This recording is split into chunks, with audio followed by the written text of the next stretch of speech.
Hi, everybody. Hey, I feel like it's been a while since I've seen you. I'm so glad you're back. Today, I know I look a little different. I'm going to be talking a bit about a story that has to do with a bumblebee. And I'm pretty sure everybody out there knows what bumblebees are. I mean, they're wonderful insects because they make honey. And if you've ever had honey slathered on a piece of bread, so sweet and good. I mean, there's nothing like it. But I dare say that many of us might be a little bit scared of bumblebees. And why is that? Exactly. We know that they have a little stinger on the back of them. And if they're ever scared or feel threatened or worried that someone's going to step on them, they may well sting that person as a warning to get away and leave them alone. Otherwise, bumblebees are pretty content just to live their lives and fly from flower to flower, spreading pollen, getting some nectar out there like the butterflies enjoy drinking. And they're really important to our whole environment and our world. And today we're also not just talking about a bee, but about, did you notice I look a little different? Wigs. You know what wigs are. Wigs are just pretend hair. This isn't my real hair. It's something that I pulled on over my head. And people wear wigs for lots of different reasons. Sometimes they just like to change their look around. You could have long hair with a long hair wig, short hair, tuck it all up underneath. Sometimes people wear wigs because they don't have a lot of hair on their head, and so they put on a wig, and it looks very natural and beautiful. Sometimes, and this weekend in my life, Halloween is coming, and sometimes people wear funny wigs, scary wigs, witchy wigs to dress up, to disguise themselves. Because, people might treat you differently depending on how you look. Think of the bumblebee.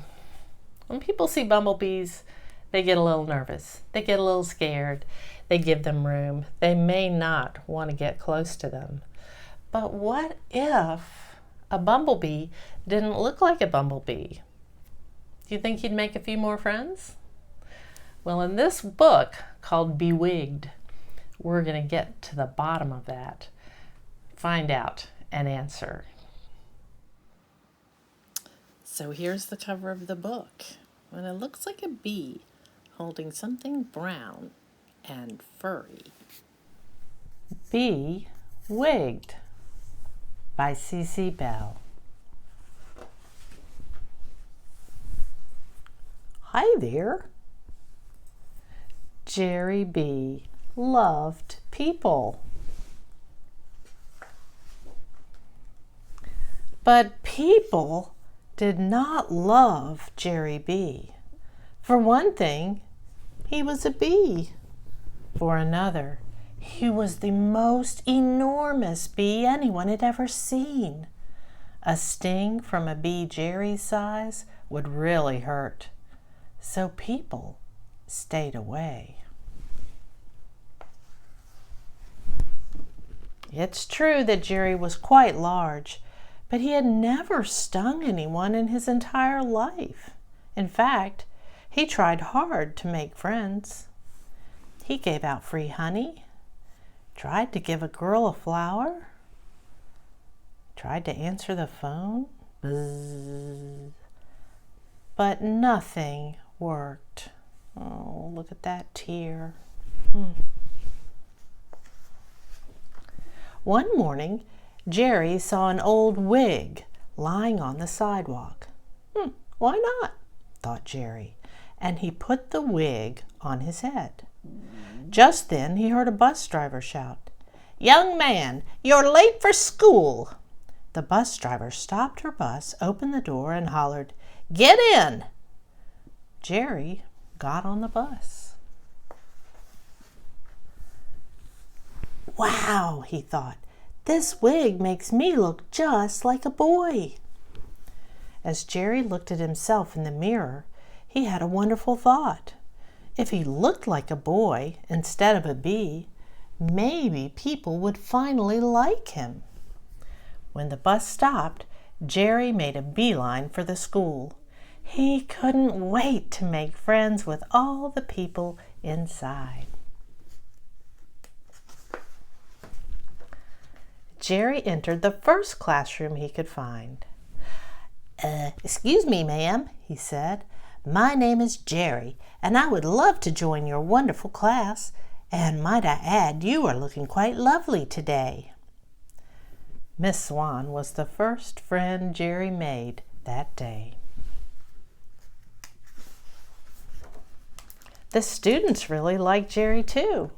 He was helpful, tying someone's shoe. He was funny. He was artistic. And he was generous. He gave it to her. He was even a terrific speller. And by the end of the day, Jerry P. had more friends than he had ever had in his life. So Jerry decided to come to school every day. And every day, he made more friends. One day, he helped the janitor mop. The next day, he complimented the lunch ladies on their food. Yummy, yummy! Jerry inspired the cheerleaders with his remarkable team spirit. He even won over the bus driver. And by the end of the week, everyone loved Jerry so much that they made him the Grand Marshal of the annual school parade. Jerry B. was ecstatic. He couldn't believe how much the wig had changed his life. But then the wind started blowing hard, and the wind blew Jerry's wig right off his head. He tried to catch it, but he was too late. Everyone saw Jerry without the wig, and everyone saw that he was the most enormous bee they had ever seen. And look what they did. They ran away.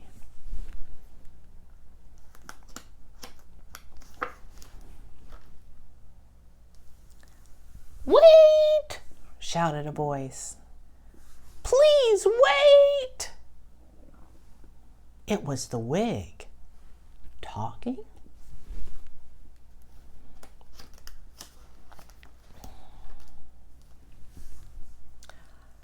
"I am Wiglet, a very hairy guinea pig. I have had the honor of sitting on Jerry's head for a whole week. Yes, Jerry is a bee. Yes, Jerry is enormous.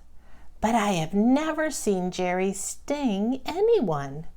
Jerry is helpful, funny, artistic, and generous.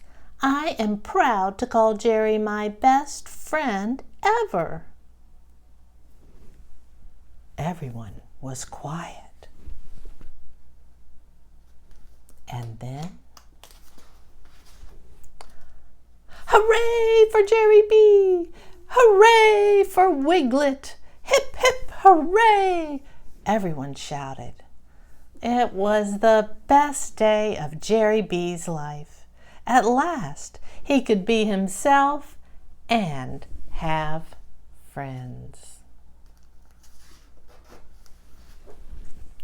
And Wiglet, the guinea pig, would be his best friend forever. So did you like that book about little Jerry B? Everyone just looked at him and immediately they were scared of him when they saw those black and yellow stripes. He's gonna sting us. But remember when he looked down and he saw, something that looked like this? And he thought, well, that looks furry.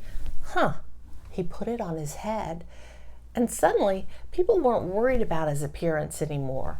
they started to notice just what a nice guy he was, how he wanted to help people, how he complimented the cafeteria ladies. He just knew how to reach out and be a friend, which is so heartening. You don't want people just to look at your appearance and think, well, he doesn't look like a very nice guy. And it was all because of a wig that turned out to be Wiglet the guinea pig, and they were best friends forever after that. Well, I've made a wig recently. I did it using a toilet paper roll, or 20, let's say. And what I did is I just took this, got my scissors out, kind of squished it a little bit like that, and then cut it like this. You know, I mean, you could make a really good pair of glasses with it, I suppose, or a monocle. But I took a bunch of these little ringlets and I made a wig, and I want to try it on for you right now since this is my regular hair and I just took my other wig off. Just a minute, I'm gonna go down to get it. Okay, here I come. Get ready. What do you think? How do you like my wig? Look, isn't it amazing? All these gold, well, you can't even see how tall it goes. It's really, really big. I just kept adding on to it. I was having so much fun. And all I did was take an empty box that kind of fit my head. See that? And then I happen to use a glue gun, but you could use just regular white school glue. And if you're patient, glue those pieces on and then hold them a little bit and then glue some more. And you can turn out with a beautiful wig. I may even decide to paint it one day. If I do that, I'll be sure to show it to you later. Well, maybe you can have fun making a wig. I've got an idea for another kind using paper towel rolls. So if I figure that out, I'll be sure to show you. And you should show me yours. All right. Bye, friends.